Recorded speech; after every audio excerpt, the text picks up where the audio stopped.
So this is something I do before every Monster Hunter game. I never want to feel like I've wasted any or valuable materials, so I always plan out what weapons I'm going to make. Most of the time I stick to it pretty well, but it's not like it's a strict ledger for me. I find until you get to the end game, you can drive yourself into a pretty deep hole if you make whatever weapons you have available, only to realize it costs insanely rare materials later, and unfortunately doesn't even end up being good. Since I'm doing this for myself, I figured I would share it with you all. Maybe you can find it useful too. Here's the catch. I do this veteran style. No math, no testing, just pure intuition knowing my own playstyle as a guide. If you want to know what the best weapons are, you'll have to find some other YouTuber because I won't sit here and calculate it out. I use a multi-approach system to determine what weapons I'm going to initially go for, as in the end I typically end up making everything anyway. First and foremost, look at attack and elemental values, followed by sharpness. I then take bonuses such as defense or affinity buffs into consideration, and finally ease of making the weapon, something no calculator can actually tell you. I never worry about weapon slots because I feel a good armor set should be able to be universally used with any weapon non-limiting. For status weapons it's even simpler, which has the highest status and sharpness. And for all you fashion hunters, move along and never pick a weapon based on looks. Function over fashion. Here's the disclaimer. Monster Hunter Generations isn't out yet, so I'm using Tyrannical database to do my shopping. That means that there may be some translation issues, as well as a lack of weapon tree information. I'm going to do my best to not include any DLC weapons or endgame ultimate weapons created by tickets in every upgrade. I'm also going to exclude any rust weapons here. If you find a rust weapon, just make it. They're all amazing, but more importantly, they're based on luck of finding one, so it's really not right to put it on the list. My list contains 1 to 2 top picks for each element for each weapon type. I like to give myself a little flexibility in case I'm not having any luck with monster drops. I've also got a few honorable mentions of weapons that maybe didn't make the cut here, but are definitely worthy of crafting your first round through. So let's get into it.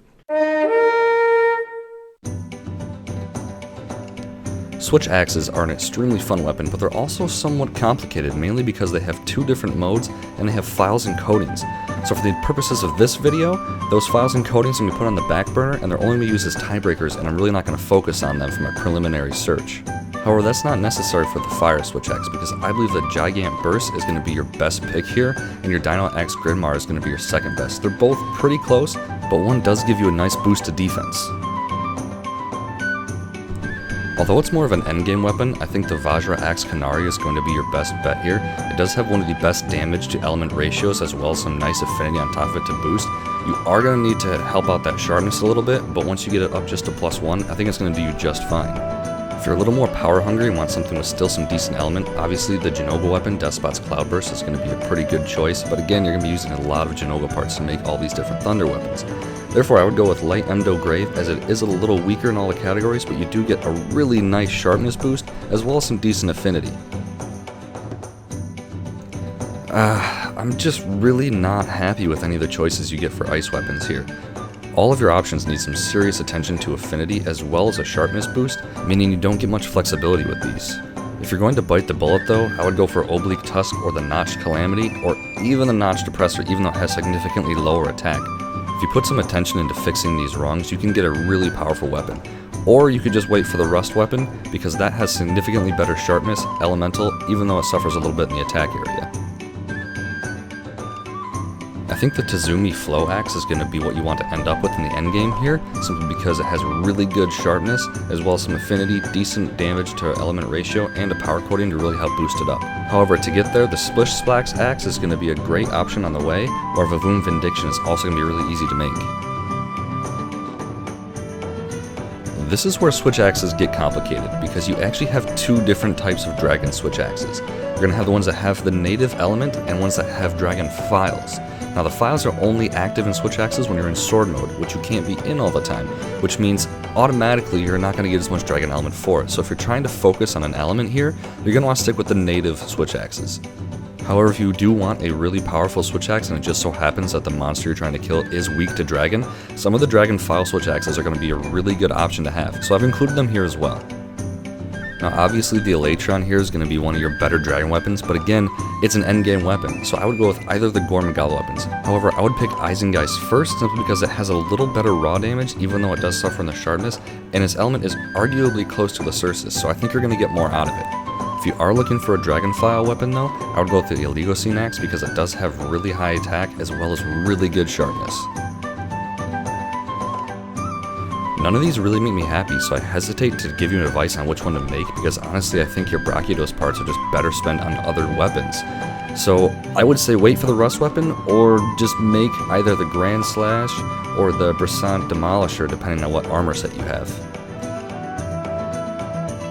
Dark Sonic is the best choice here. It's relatively easy to make, it's only barely beaten in its Paralyze attribute, and it has really good sharpness, as well as a nice power coating to boost its damage up a little bit. I've also included the Paralyze coating switch axes because they are a viable option if you're looking for a decent weapon with a little added bonus to that Paralyze option there.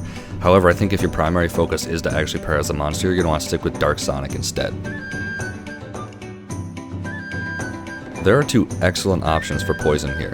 I would go with Visionary Valor in the endgame simply because it does have the better sharpness, so you don't really need to worry about it, as well as the power coating to make it a pretty viable solo weapon. However, it is endgame and does use Camelio's parts, so it's going to take a little bit to make, so the Chief Bruiser Axe is going to definitely set you up pretty well for the entire way up there.